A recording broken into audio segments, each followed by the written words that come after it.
Setting up the fourth axis in Acorn Wizard. Since I use a vertex rotating table with 90-to-1 gear reduction, it is set up for 4 turns per degree.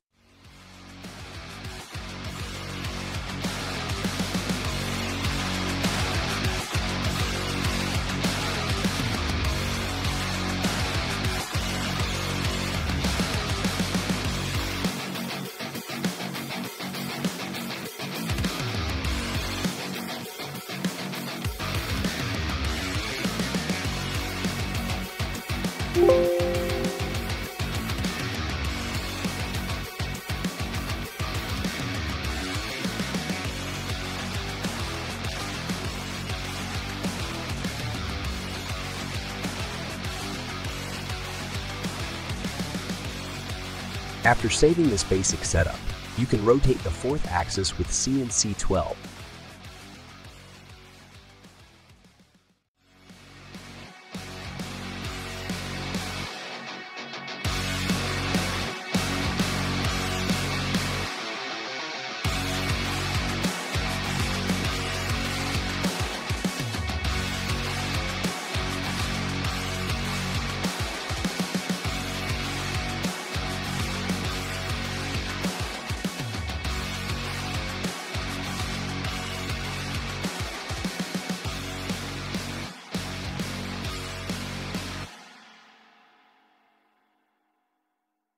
But a simple program, facing 2 sides.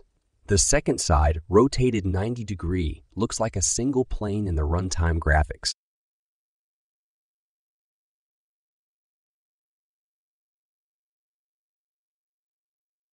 Let us set this up better, starting with setting up the center of rotation for the fourth axis and set X0 to the face of the centric vise. I use Centroid's Key P3 probe and the probe app from Swissy.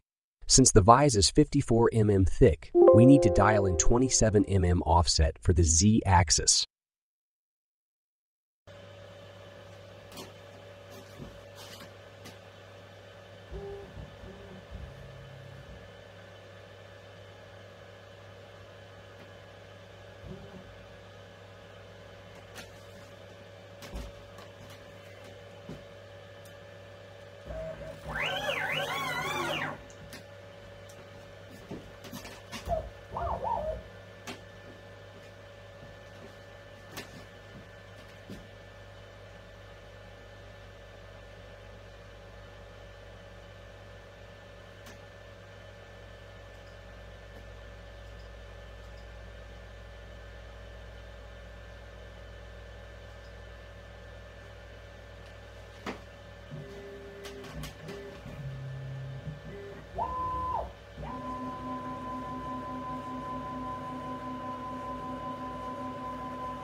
Now we have to tell Acorn that the rotating axis is along the x-axis.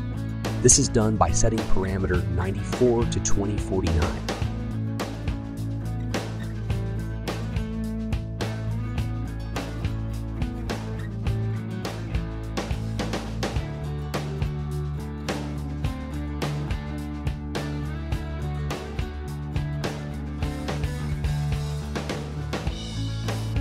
Parameter 116 and 117 are set according to the values in I and Z from the WCS. We have set with the probe.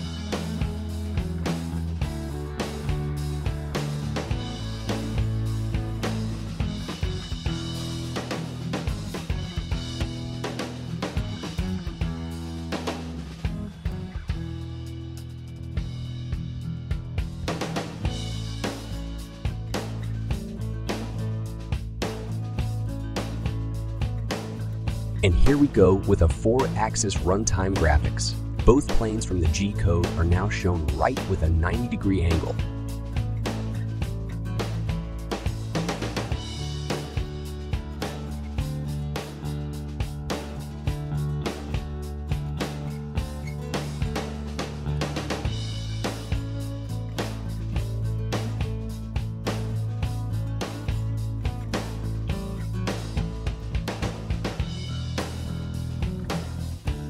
The cool thing with this setup is that you can mill any part directly from Fusion 360 if you set the WCS 0 according to Acorn in the center of the A-axis and X0 to the base of the centering vise jaws without new probing a new part. Use the post-processor from Sweezy and set up the rotating axis in X+ direction. Turn off reset rotating axis at end of job.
The toolpath in Fusion looks like the runtime graphic in Acorn, and it will make OK parts right after posting G-code from Fusion 360.